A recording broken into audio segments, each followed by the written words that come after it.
Hi everyone, hope you're doing absolutely awesome. So this is an ACME whistle. It's their Slimline Tornado model. The model number is 636.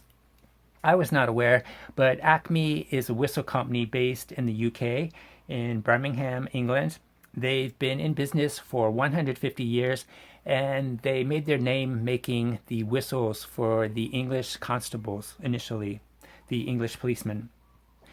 This is a very compact whistle. It's about the same form factor as a Fox 40 Micro. The weight of the whistle is just 5 grams. The lanyard ring adds 1 more gram, so 6 grams total. It is a keyless whistle. From what I understand, Acme still manufactures all their whistles in the UK.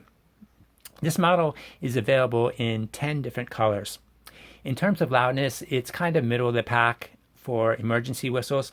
There's a really excellent video on YouTube where someone actually tests a whole range of whistles with really sophisticated sound equipment and measures the decibel levels.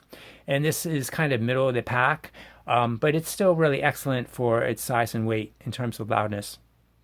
If you're looking for an emergency whistle to go on your keychain, I think this is a good choice because it is so light and compact. The tone of the whistle is rather shrill. It's not a pleasant tone, but I think that's fine for emergency situations. Okay, I'm going to step back about 3 meters, cover my ears, and then blow in this thing. So hold on 1 second. One thing that I don't like about the whistle is that the output is not very linear. So at low volumes of air, it's just not very loud at all. And then as you start blowing harder, the volume really ramps up. I wish it was more linear. So this has been a quick look at the ACME Slimline Tornado. I highly recommend always carrying a whistle on your hikes. If you have any comments or questions, I'd love to hear from you, so please comment below. Also, if you could subscribe, like, and share, I'd really appreciate it. I'd like to thank you for watching and have a great day. Bye now.